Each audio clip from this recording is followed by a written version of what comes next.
اللہ کے پیارے محبوب علیہ السلام نے ارشاد فرمایا تھا، اے لوگو میں تم میں دو بھاری چیزیں چھوڑ کے جا رہا ہوں، جب تک تم اپنا تعلق ان کے ساتھ قائم رکھو گے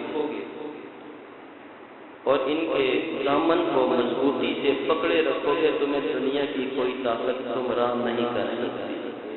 دو چیزیں حضور نے اپنی امت کو لاوارث نہیں چھوڑی، حضور اپنی امت کو لاوارث چھوڑ کے نہیں گئے، حضور نے فرمایا میں دو چیزیں چھوڑ کے جا رہا ہوں، جب تک تم ان کے ساتھ تعلق قائم رکھو گے تمہیں دنیا کی کوئی طاقت گمراہ نہیں کر سکتی۔ اور ایک روایت میں آتا ہے حضور نے فرمایا یہ دو چیزیں ایسی ہیں جو آپس میں بھی کبھی ایک دوسرے سے جدا نہیں ہوتی، حتیٰ کہ کل قیامت کے دن حوض کوثر پہ مجھے اکٹھی آ کے ملیں۔ یہ دو چیزیں کون سی ہیں؟ فرمایا ایک کتاب اللہ، اللہ کی کتاب یعنی قرآن ہے، اور دوسرا فرمایا میری اہل بیت ہے، میری اہل بیت ہے۔ جب تک تم ان کے ساتھ تعلق کو مضبوط رکھو گے تم گمراہ نہیں ہو سکتے۔ حضور علیہ السلام یہ نسخہ بتا کر گئے، اور اس لیے بتا کر گئے کہ حضور نے بڑی مشکل سے اس امت کو جوڑا، تنکا تنکا کر کے اس امت کو بنایا گیا۔ سہیب روم سے آئے، بلال حبشہ سے آئے، سلمان فارس سے آئے، کچھ مکے کے تھے، کچھ مدینہ کے تھے، سب کو اکٹھا کر کے، اور ان کی خاطر حضور علیہ السلام نے بڑی آزمائشوں سے بھی گزرے۔ آپ کے راستے میں کانٹے بچھائے گئے، جسم کے اوپر اوجریاں ڈالی گئی، طائف کے بازاروں میں پتھر بھی برسائے گئے، صرف امت کے اکٹھا کرنے کے لیے، جوڑنے کے لیے۔ ام المؤمنین سیدہ عائشہ صدیقہ رضی اللہ تعالی عنہا آپ فرماتی ہیں ایک روز میں نے حضور سے پوچھا یا رسول اللہ صلی اللہ علیہ وسلم کیا احد سے بڑھ کے سخت دن آپ کی زندگی میں کبھی آیا ہے؟ آپ یہ محسوس کرتی تھی کہ احد کا دن بڑا سخت تھا کہ جب حضور علیہ السلام کے سکے چچا حضرت امیر حمزہ رضی اللہ تعالی عنہ کو نہ صرف شہید کیا گیا بلکہ آپ کی لاش کا مسئلہ کیا گیا، اندھا نے اپنے دانتوں سے ان کا جگر بھی چبایا، آنکھوں میں نیزے مارے گئے اور ان کے جسم کے ٹکڑے کیے گئے۔ حضور علیہ السلام کو جب پتہ چلا تو حضور کی آنکھوں میں آنسو تھے، حضور یہ فرماتے تھے اس کے دن مجھے میرے چچا کا حال بتا، میرے چچا کہتے ہیں، حمزہ کہتے ہیں، بڑی تکلیف کا دن تھا۔ تو ام المومنین کے نزدیک کہ شاید اس سے بڑھ کے کوئی سخت دن آپ پر نہ گزرا ہو۔ جب آپ سے یہ پوچھا حضور علیہ السلام نے ارشاد فرمایا عائشہ ایک دن ایسا تھا جو احد سے بڑھ کے مجھ پہ سخت تھا، احد سے زیادہ سخت تھا۔ پوچھا حضور وہ کون سا دن تھا؟ اللہ کے نبی نے فرمایا جب طائف کے بازار میں میری قوم نے مجھ پہ پتھر برسائے، طائف کے بازار میں میری قوم نے میرے پہ پتھر برسائے اور میرے جسم اطہر کو لہو لہان کیا، میں تو ان کے لیے دعوت حق لے کے گیا، میں تو ان کے بلے کو گیا، حق کا پیغام دینے گیا تھا، انہوں نے میری بات کو تسلیم کرنے سے انکار کیا، اور نہ صرف انکار کیا، جب انہوں نے انکار کیا تو میں نے کہا اچھا تم نہیں مانتے تو نہ مانو، لیکن یہ تمہارا میرا راز رہے، مکے تک یہ بات نہ پہنچانا کہ میں دعوت حق لے کے تمہارے پاس پہنچا تھا۔ انہوں نے کہا اچھا آپ کے بات کو ہم راز رکھیں۔ انہوں نے ضد میں آ کے اوباشوں کو پتھر دے کے رستے میں کھڑا کر دیا جو حضور علیہ السلام پہ ہنگ زنی کرتے، پتھر برساتے، حتیٰ کہ آپ کے ساتھ جو صحابی تھے جب حضور ایک باغ میں تشریف لے گئے تو صحابی نے بھی عرض کیا یا رسول اللہ آپ اتنی بد دعا کیوں نہیں کرتے؟ ایسے بدبخت تنگ دل آپ ان کے بلے کو آئے اور یہ آپ پہ پتھر برسائے، عذاب کے فرشتے الگ آ رہے ہیں، یا رسول اللہ آپ کے اشارے کا انتظار ہے، آپ ایک حکم کریں یہ پہاڑ طائف کے اٹھا کے ان کے اوپر برسا دو اور ان کو پتہ چلے کہ انہوں نے یہ معاملہ کیا کیا۔ لیکن حضور علیہ السلام نے جب ہاتھ اٹھائے تو کیا ہاتھ اٹھائے؟ دعا مانگی جس کا مفہوم یہ تھا اے پروردگار میری اس قوم کو ہدایت عطا فرما۔ حضور نے فرمایا نہ ان کے لیے بد دعا نہیں، مجھے ان کی نسلوں سے ایمان کی خوشبو آ رہی ہے۔ الہی رحم فرما وادی طائف کے مکینوں پر، الہی پھول برسا ان پتھروں والی زمینوں پر، پتھر کھا کے دعائیں دینا بھی یہ نبی کا ہی معاملہ ہے۔ وہ ایک جگہ نے کہا کہ میں نا حرم شریف میں بیٹھا تھا، میرے ساتھ ایک شخص بیٹھا تھا، تو میں نے ویسے ہی تعارف کے لیے پوچھا کہ تم کہاں سے ہو، جیسے بندہ پوچھ لیتا ہے کہ آپ کہاں سے ہو، اس نے کہا میں طائف سے ہوں۔ وہ کہتا جب اس نے کہا نا میں طائف سے ہوں، تو میں نے کہا اچھا اس علاقے سے ہو جنہوں نے نبی پہ پتھر برسائے تھے، اس علاقے سے ہو؟ اس نے آگے سے کہا نہیں، میں اس علاقے سے ہوں جن کے لیے اللہ کے نبی نے ہاتھ اٹھا کے دعا مانگی، میں اس قوم سے ہوں، اس علاقے سے ہوں جن کے لیے اللہ کے نبی نے ہدایت کی دعا مانگی۔ تو حضور نے فرمایا کہ یہ طائف کا دن احد سے بھی بڑھ کے مجھ پہ سخت تھا، بڑی مشکل سے حضور نے اس قوم کو اکٹھا کیا، تنکا تنکا کر کے جوڑا، فرمایا گمراہ نہ ہو جانا، میرے بعد تم گمراہ نہ ہونا۔ یہ نسخہ بتا کے کہ دو چیزیں ہیں ان کے ساتھ اپنا تعلق قائم کر لو، ایک اللہ کی کتاب قرآن اور دوسرا فرمایا میری اہل بیت اطہار۔ اچھا جب حضور یہ بتا کے گئے کہ کیا وجہ ہے کہ امت کتنے فرقوں میں بٹ گئی، اور یہ بھی حضور نے فرمایا تھا کہ پچھلی امتوں کے 72 فرقے ہوئے ہیں، میری امت کے 73 ہوں گے، جن میں سے صرف ایک فرقہ ناجیہ نجات پانے، 72 جہنمی ہیں، اس کی نشانیاں بھی بتا دی گئی۔ لیکن وجہ کیا ہے؟ علماء نے سوال پیدا کیا کہ جب حضور بتا کے گئے تو پھر امت اتنے فرقوں میں کیوں بٹی؟ پھر اس کا نتیجہ یہ نکالا کہ آپ زمانے میں پھر کے دیکھ لیں، گمراہ وہی ہوئے ہیں جنہوں نے اہل بیت اطہار کے دامن کو چھوڑا اور قرآن کے دامن کو چھوڑا۔ کچھ وہ ہیں جنہوں نے صرف قرآن کا سہارا لیا اور اہل بیت اطہار پر جو ہے وہ انگلیاں اٹھائیں، کچھ وہ ہیں جنہوں نے اہل بیت اطہار کو تو مانا لیکن قرآن پاک کے پاروں کا بھی انکار کر دیا، کوئی 40 تک پارے لے گئے۔ سنیو تمہیں مبارک ہو، تمہارے ایک ہاتھ میں قرآن کا دامن ہے، دوسرے ہاتھ میں حضور کی اہل بیت اطہار کا دامن ہے۔ الحمدللہ اللہ نے ہمیں وہ عقیدہ عطا فرمایا ہے جو حضور علیہ السلام کے اہل بیت سے محبت کرنے والے، اہل بیت سے پیار کرنے والے۔ یہاں پر پھر ایک چیز میں آپ کے سامنے عرض کروں کہ جب قرآن پاک کے اندر ہر چیز موجود ہے، ہر چیز، قرآن نے خود فرمایا وَلَا رَطْبٍ وَلَا يَابِسٍ إِلَّا فِي كِتَابٍ مُبِينٍ، کوئی خشک سال چیز ایسی نہیں جو قرآن میں موجود نہ ہو، ہر چیز جب قرآن میں تھی۔ پھر حضور علیہ السلام نے اہل بیت اطہار کو کیوں ضروری قرار دیا؟ صرف قرآن کا ذکر کیوں نہ کیا؟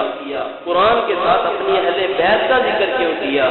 تو اس پر علماء فرماتے ہیں اصل میں بات یہ ہے، ایک ہوتی ہے تھیوری اور ایک ہوتا ہے پریکٹیکل، عملی نمونہ۔ میں اگر کسی نے تھیوری دیکھنی ہے تو وہ قرآن دیکھ لے، اگر کسی نے پریکٹیکل دیکھنا ہے تو کربلا کے تپتے ہوئے صحرا میں حسین ابن علی کے کردار کو دیکھ لے۔ اللہ تعالیٰ نے قرآن پاک میں ارشاد فرمایا یا ایھا الذین آمنوا استعینوا بالصبر والصلاۃ ان اللہ مع الصابرین۔ اللہ نے ارشاد فرمایا اے ایمان والو استعینوا، مدد حاصل کرو، بالصبر والصلاۃ، دو چیزوں کا ذکر کیا، صبر کے ساتھ اور نماز کے ساتھ۔ جب کوئی آزمائش آئے، کوئی ایسا وقت آئے، اللہ نے فرمایا کہ دو چیزوں کا دامن کبھی نہ چھوڑنا، نہ صبر کو چھوڑنا نہ نماز کو چھوڑنا۔ آؤ کربلا کے میدان میں چلے، حسین ابن علی آپ نے یہ بتا دیا کہ اے پروردگار تیرا حکم تھا جب کوئی اس طرح کا آزمائش آئے، موقع بنے، نہ صبر کو چھوڑنا ہے نہ نماز کو چھوڑنا ہے۔ آج حسین ایسا صبر کرے گا قیامت کا کوئی ایسا صبر نہیں کر سکے گا۔ آج حسین ایسی نماز پڑھے گا قیامت کا کوئی ایسی نماز بھی ادا نہ کر سکے گا۔ نہ مسجد میں نہ بیت اللہ کی دیواروں کے سائے میں نماز عشق ادا ہوتی ہے تلواروں کے سائے میں۔ امام علی مقام امام حسین رضی اللہ تعالیٰ عنہ، آپ کا کردار دیکھیں، عملی نمونہ دیکھیں۔ آپ نے یہ واضح بتایا اگر تھیوری دیکھنی ہے قرآن کو دیکھو، اگر اس کا پریکٹیکل دیکھنا ہے، عملی نمونہ دیکھنا ہے تو کربلا کے میدان میں حسین ابن علی کے کردار کو دیکھو۔ آج اللہ نہ کرے کسی کا کوئی بیٹا دنیا سے چلا جائے، یقین کریں ہزاروں کے مجمع میں وہ شخص دور سے جانا جاتا ہے، دور سے پہچانا جاتا ہے۔ وہ جس کو کوئی بندہ پوچھے کہ بھائی وہ کہاں ہے جس کا بیٹا دنیا سے گیا ہے، تو لوگ کہتے ہیں وہ دیکھو نا جس کو 4 بندوں نے سہارا دیا ہے، وہ جس کو 2 بندے بازوؤں سے پکڑ کے لے کے جا رہے ہیں، وہ جس سے سیدھے طریقے سے کھڑا بھی ہوا نہیں جا رہا، یہی تو وہ شخص ہے جس کے جگر کا ٹکڑا دنیا سے چلا گیا۔ اس کو دور سے پتہ چل جاتا ہے، لیکن اتنی آزمائشوں کے بعد 70-72 لاشیں کندھوں پہ اٹھا کے اور جس بانپن سے امام علی مقام نے جس صبر اور استقلال کا مظاہرہ کیا، کوہ ہمالیہ کا پتا بھی پانی بن جاتا۔ اللہ نے اتنی جرأت اور اتنی استقامت امام علی مقام امام حسین رضی اللہ تعالی عنہ کو عطا فرمائی۔ 70-72 لاشیں کندھوں پہ اٹھا کے جس بانپن سے اور جس جواں مرضی اور جس ہمت کے ساتھ آپ جب گھوڑے کی زین پہ بیٹھے اور آپ مقتل کی طرف بڑھتے ہیں تو کسی نے کیا خوب نقشہ کھینچا، اس نے کہا یہ کون ذی وقار ہے، یہ کون ذی وقار ہے، بلا کا شخ سوار ہے، لباس ہے پھٹا ہوا، غبار سے اٹا ہوا، تمام جسم نازنی چھدا ہوا، کٹا ہوا، پھر بھی ہے ڈٹا ہوا، نبی کا نور عین ہے یہ بالیقین حسین ہے، نبی کا نور عین ہے یہ بالیقین حسین ہے۔ اور جب گھوڑے کی زین سے فرش زمین پر آتے ہیں اور سجدے کے لیے سر رکھتے ہیں اور اللہ کے حضور آپ یہی دعا کرتے ہیں، اللہ کے حضور یہی دعا کرتے ہیں، اللہم انی رضنتک ذائقہ وصبرا علی بلائک وتسلیما لامرک سبحان ربی الاعلی، سبحان ربی الاعلی۔ اے مالک تیری طرف سے آنے والی آزمائشوں پہ میں نے صبر کیا، یا اللہ میں صبر کرتا ہوں، اگر تو مجھے اس حال میں دیکھنا چاہتا ہے، تو مجھے اس حال میں دیکھ کے راضی ہے تو میں اسی حال میں راضی ہوں، اگر تو یہ چاہتا ہے کہ میں بھی کسی حال میں رہوں تو میں بھی کسی حال میں راضی ہوں، اور ساتھ میں اگر تیرا یہ معاملہ ہے، لیکن مالک اتنا تو بتا دے، اتنا تو بھی بتا دے کہ کیا تو بھی حسین سے راضی ہے کہ نہیں راضی۔ اتنی قربانیاں دے کر بھی 6 ماہ کے علی اصغر سے لے کے جوان علی اکبر کے لاشیں تک اور پورا خاندان قربان کر کے خرچ کرتے ہیں، مالک اب تو بھی تو بتانا تو بھی حسین سے راضی ہے کہ نہیں راضی۔ پھر کسی نے کیا خوب کہا کہ پھر آگے سے آواز آتی ہے، اس پیاسے پر علی شیر خدا کو ناز ہے، اس پیاسے پر علی شیر خدا کو ناز ہے، اس نواسے پر محمد مصطفیٰ کو ناز ہے۔ اوروں نے بھی سجدے کیے پر اس کا عجب انداز ہے، اس نے وہ سجدہ کیا جس پر خدا کو ناز ہے، اس نے وہ سجدہ کیا جس پر خدا کو ناز ہے۔ امام علی مقام حضرت سید الشہداء امام حسین رضی اللہ تعالیٰ عنہ ادھر قرآن کو دیکھیں وہ تھیوری ہے، اگر پریکٹیکل دیکھنا ہے، عملی نمونہ دیکھنا ہے تو امام علی مقام حضرت امام حسین رضی اللہ تعالیٰ عنہ کے کردار کو دیکھو۔ وہ کسی نے کہا کہ کافر ہے جو حسین کا ماتم نہیں کرتے، یہ بھی ایک یاد رکھیں، اسلام نے ہمیں طریقہ بتایا، حضور نے ارشاد فرمایا من ضرب الحدود وشق الجیوب ودعا بدعوى الجاہلیہ وليس منا، اللہ کے نبی نے فرمایا جس نے رخساروں کو پیٹا، گریبانوں کو چاک کیا اور زمانہ جاہلیت جیسی باتیں بکی، حضور نے فرمایا اس کا مجھ محمد سے کوئی تعلق نہیں ہے۔ آزمائشوں پہ جس نے صبر نہ کیا اس کا ہمارے ساتھ کوئی تعلق نہیں ہے۔ امام علی مقام امام حسین رضی اللہ تعالیٰ عنہ کسی نے یہ منظر دیکھا، اس نے کہا کافر ہے جو حسین کا ماتم نہیں کرتے، تو کسی غلام حسین نے اس کو یہ جواب دیا چلیا کافر وہ ہے جو منکر ہے حیات شہداء کا، کافر وہ ہے جو منکر ہے حیات شہداء کا، ہم زندہ و جاوید کا ماتم نہیں کرتے، ماتم وہ کرے جن کے مر گئے ہیں، ہمیں تو قرآن نے یہ بتایا وَلَا تَقُولُوا لِمَن يُقْتَلُ فِي سَبِيلِ اللَّهِ أَمْوَاتٌ بَلْ أَحْيَاءٌ وَلَكِن لَّا تَشْعُرُونَ۔ قرآن نے یہ فیصلہ دے دیا جو اللہ کی راہ میں قتل کر دیے گئے، خبردار زبان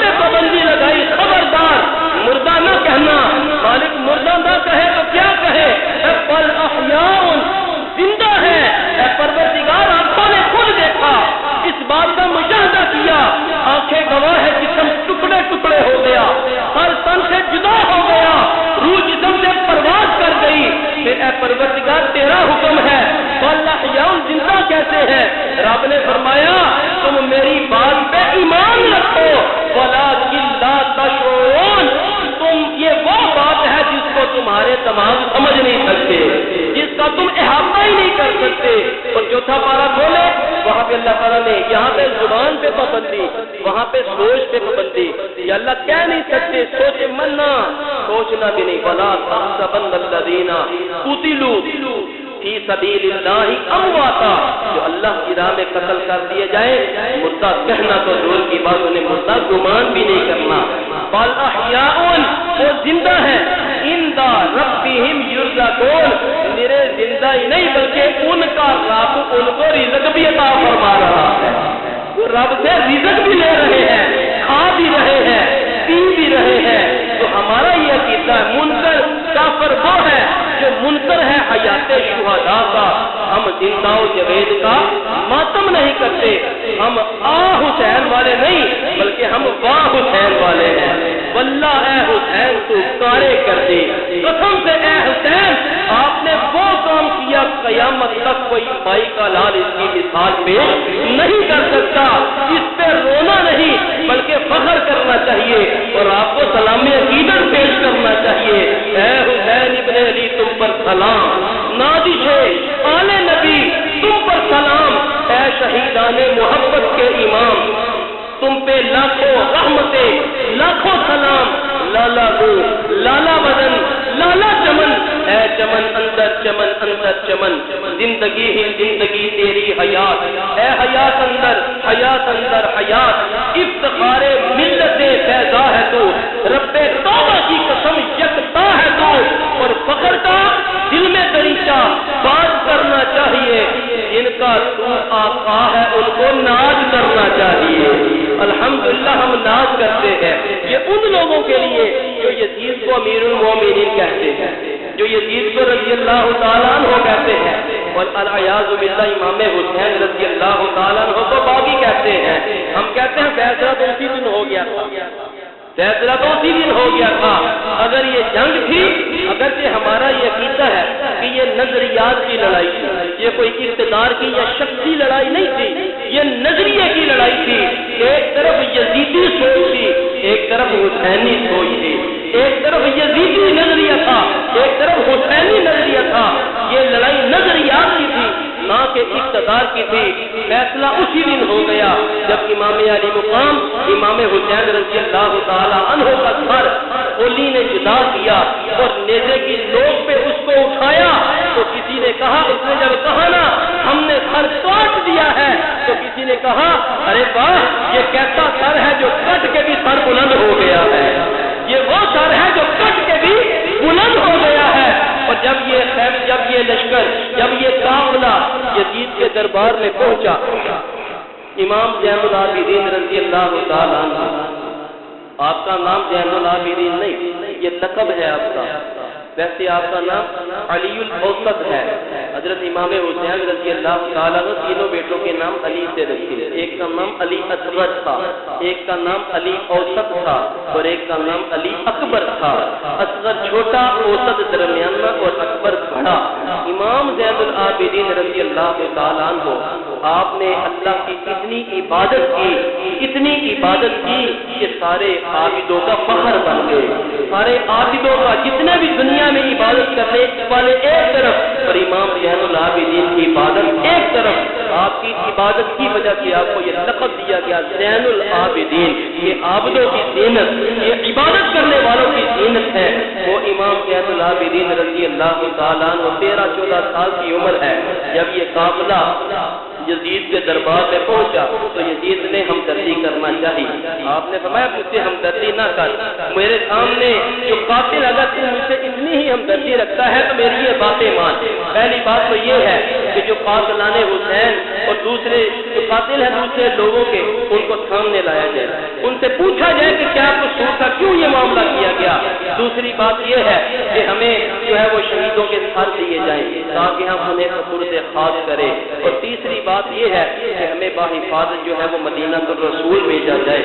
اور چوتھی بات یہ ہے آج جمعہ کا دن ہے, دمشق کی جامعہ مسجد ہے, مجھے خطابت کی اجازت دی جائے. آج جمعہ کا خطبہ میں پڑھوں. جب آپ نے یہ باتیں رکھی یزید اپنے آپ کو سچا کرنے کے لیے اس نے کہا ہاں بھائی کس نے قتل کیا؟ کسی نے خولی کی طرف دیکھا کہ اس سے پوچھو. خولی نے کہا میں نے کیوں قتل کرنا تھا؟ سنان بن انس نقی سے پوچھو اس نے قتل کیا ہے. سنان بن انس نقی نے کہا کہ میں نے تو قتل نہیں کیا. یہ شمر سے پوچھو کس نے قتل کیا. جب شمر کی طرف توجہ ہوئی تو شمر نے کہا کہ یزید ہم سے کیا پوچھتا ہے, ہم سے کیا پوچھتا ہے, ہم سے کیا پوچھتا ہے. قتل اسی نے کیا ہے جس کی حکومت کو خطرہ تھا, جس کی حکومت کو خطرہ تھا اسی نے کیا ہے. یہ سارا معاملہ اسی کے سر آتا ہے. جب یزید نے یہ دیکھا یہ تو معاملہ میرے اوپر آ رہا ہے, اس نے آپ سے کہا کہ آپ جمعے کا خطبہ پڑھیں.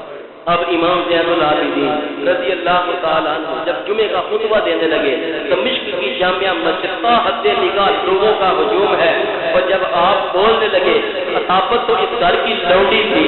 جب یہ بولتے ہیں پھر حکمت کے موتی رولتے ہیں. جب امام زین العابدین نے مناقبے اور فضائل اہل بیت بیان کیے لوگ دھاڑے مار مار کے رونے لگے, لوگوں کی چیخیں نکل گئی. اور یزید نے جب یہ دیکھا کہ یہ تو معاملہ الٹ ہو رہا ہے, سارے لوگ جو ہے وہ ان کے ساتھ ہمدردی کا اظہار کر رہے ہیں, اس نے اشارہ کیا مؤذن کو تم اذان کہو. ادھر مؤذن نے اذان کہنی شروع کی, اللہ اکبر اللہ اکبر. امام زین العابدین رضی اللہ تعالیٰ عنہ آپ فرماتے ہیں ہاں اللہ ہی سب سے بڑا ہے, اللہ ہی سب سے بڑا ہے. پھر مؤذن کہتا ہے اشہد ان لا الہ الا اللہ, اشہد ان لا الہ الا اللہ. میرے امام نے کہا کہ ہاں اس بات میں کوئی شک نہیں, اشہد کا مطلب ہے میں گواہی دیتا ہوں. آپ میں اس کی گواہی ہم نے اپنے خون سے دی ہے, ہم نے اپنے خون سے گواہی دی ہے کہ اللہ کے سوا کوئی معبود نہیں ہے. جب مؤذن نے اس بات سے جب پہنچا اشہد ان محمد رسول اللہ, امام زین العابدین نے یزید کو دیکھا اور آپ نے پکارا یزید سن لے, اب بتا کہ اذان میں حسین کے نانے کا نام ہے یا تیرے نانے کا نام ہے؟ تو نے تو حسین کو شہید کر دیا, لیکن یہ بات یاد رکھ قیامت تک اگر کسی کا نام گونجتا رہے گا یا حسین کا گونجتا رہے گا یا حسین کے نانے کا گونجتا رہے گا. یہ فیصلہ تو انہی دنوں میں ہو گیا. کسی نے کہا یہ سر کٹ کے سر بلند ہو گیا, کسی نے کہا آج بھی انہی کا نام ہے. پھر جب وقت گزرا امام زین العابدین رضی اللہ شام بن عبد الملک یہ بنو امیہ کا بڑا تگڑا حکمران تھا, بنو امیہ کا حکمران بھی تھا. طواف کعبہ کرنے کے لیے حرم میں آیا, طواف کر رہا ہے, دل میں خیال ہے حجر اسود کا بوسہ لوں. ساتھ اس کا ایک دوست ہے, وہ ساتھ درباری شاعر ہے, فرزدق شاعر بھی ساتھ ہے. جب طواف کرتے ہوئے حجر اسود کا بوسہ لینے کا ارادہ کیا, دل میں خیال ہے میں حکمران بنو امیہ کا تگڑا ابھی جاؤں گا حجر اسود کی طرف. دوست سے کہنے لگا دیکھنا کیسے لوگ رستہ دیتے ہیں, لیکن جب اس نے پاس جانے کی کوشش کی ہجوم اتنا تھا کسی نے پاس ہی نہ جانے دیا. بالآخر طواف مکمل کر کے سائڈ پہ کھڑا ہو گیا. تھوڑی ہی دیر گزری تھی کہ امام حسین کے شہزادے امام زین العابدین تشریف لے جائے. آپ جب حرم میں پہنچے اور آپ نے طواف کرنے کی ارادہ کیا اور آپ جب حجر اسود کا بوسہ لینے کے لیے اس کے قریب بڑھے, لوگوں نے امام زین العابدین رضی اللہ تعالی عنہ کو آتے ہوئے دیکھا, دو لائنوں میں ہو گئے, رستہ چھوڑ دیا. وہ بڑا حیران ہوا اس کا دوست شام بن عبد الملک کا, اور کہنے لگا یہ کون شخص ہے جس کے لیے لوگوں نے رستہ چھوڑ دیا؟ تو اپنے آپ کو بڑا حکمران کہتا, تجھے کسی نے رستے نہیں دیا اور ان کے لیے راہیں چھوڑ دی گئی, رستے چھوڑ دی. اب جانتا تو تھا لیکن کیونکہ بے عزتی ہو گئی تھی, کہنے کا پتہ نہیں یہ کون شخص ہے, مجھے نہیں پتا. جب یہ بات اس نے کہی نا, اب اس کا درباری شاعر فرزدق بولا, اس نے کہا شام بن عبد الملک تو اس کو نہیں جانتا یہ کون ہے, تو آپ مجھ سے سن, یہ وہ ہے جن کو کربلا کے سنگریزے بھی جانتے ہیں. یہ حسین ابن علی کا بیٹا ہے, محمد عربی کا نواسا ہے, نام امام زین العابدین علی الاوسط ہے. اور یہ کھڑے کھڑے تعارف بھی کروایا اور ساتھ ہی ان کی شان میں قصیدہ بھی کہہ دیا, کیونکہ شاعر تھا, شعر بھی کہہ دیا. ہشام بن عبد الملک کو اور غصہ چڑھا، اس نے اشارہ کیا اس کو قید میں ڈال دو۔ امام زین العابدین کو پتہ چلا کہ ہشام بن عبد الملک نے اپنے شاعر کو اس وجہ سے قید میں ڈال دیا، آپ نے خادم بھیجا، اشرفیاں دے کے غالباً 1000 سونے کے سکے دے کے بھیجا کہ اس کو میری طرف سے دے کے آؤ۔ جب آپ کا خادم وہاں جیل میں پہنچا اور قید خانے میں پہنچا، اس سے ملاقات ہوئی، اس کو بتایا کہ یہ امام زین العابدین نے آپ کے لیے یہ تھیلی بھیجی جس میں سونے کے سکے ہیں۔ فرزدق نے اس سونے کے سکوں سے بھری ہوئی تھیلی کو پکڑ کے چوم کے اس کے ہاتھ میں دیا اور کہا امام کو میرا سلام دینا اور امام زین العابدین سے کہنا کہ فرزدق کہتا ہے کہ ساری زندگی ان ٹکوں کی خاطر بادشاہوں کے قصیدے لکھتا رہا، ان ٹکوں کی دنیا کے ان سکوں کی خاطر بادشاہوں کے قصیدے ساری زندگی لکھتا رہا ہو۔ امام سے کہنا کہ آج جو میں نے قصیدہ لکھا ہے ان ٹکوں کے لیے نہیں لکھا بلکہ کل قیامت کے دن آپ کے نانا محمد عربی کی شفاعت کے لیے لکھا ہے۔ جب اس نے یہ کہہ کے وہ تھیلی واپس بھیجی، امام زین العابدین رضی اللہ تعالیٰ عنہ کو جب آگے خادم نے کہا حضور انہوں نے واپس بھیجی اور ساتھ یہ کہا، آپ نے فرمایا جاؤ اس سے جا کے کہنا، امام کہتے ہیں زین العابدین کہتے ہیں کہ ہم جب کسی کو کوئی تحفہ دیتے ہیں پھر واپس نہیں لیتے، تحفہ قبول تو کر لے، کل قیامت کے دن نانا کی شفاعت کا وعدہ میں کر لیتا ہوں، میرے نانا تیری شفاعت۔ اور یہ فیصلے خدا کی قسم اسی وقت ہو چکے تھے کہ جیتا کون اور ہارا کون۔ آج آپ مجمع دیکھ لیں، یہاں پر بھی مجمع ہے، کافی تعداد میں لوگ ہیں، اولی نام کا بندہ دیکھیں، شمر نام کا بندہ دیکھیں، دنیا گھوم کے دیکھیں، آپ کو یزید نام کے بندے شاید ہی کوئی ملے، اولی نام کا بندہ شاید ہی کوئی ملے، اور آپ کو شمر نام کا بندہ شاید کوئی ملے۔ اگر آپ کو ملے گا یا غلام حسین ملے گا، آپ کو ملے گا تو حضرت امام حسین رضی اللہ تعالیٰ عنہ کے غلام ہی نظر آئیں گے، ان کے نام کو کسی نے کہا تھا نا کہ اور کتنی محبتیں تجھے چاہیے اے فراز تجھے اور کتنی محبتیں چاہیے، بچوں کی ماؤں نے تیرے نام پہ نام رکھ لیے ہیں۔ یہ تو ان کے ساتھ محبت کا ہی تھا۔ آج بھی حسین کل بھی جیتا تھا، حسین آج بھی جیتا ہے، حسین کل بھی زندہ تھا، حسین آج بھی زندہ ہے، کل بھی انہی کا نام تھا، آج بھی انہی کا نام ہے، قیامت کے دن بھی انہی کے نام ہوں گے، اور انہی کے ناموں کے صدقے سے اللہ تعالیٰ ہمارا بھی بیڑا پار فرما دے گا الحمدللہ۔ تو حضور نے فرمایا تھا میں تم میں 2 چیزیں چھوڑ کے جا رہا ہوں، 2 چیزیں، ایک قرآن اور دوسرا میری اہل بیت، میں جب تک ان کے ساتھ تعلق قائم کر لو گے تمہیں دنیا کی کوئی طاقت گمراہ نہیں کر سکتی۔ اللہ تعالیٰ کی بارگاہ میں یہ دعا ہے رب ذوالجلال ہم سب کے سینوں میں آپ کی پکی اور سچی محبت عطا فرمائے، آمین۔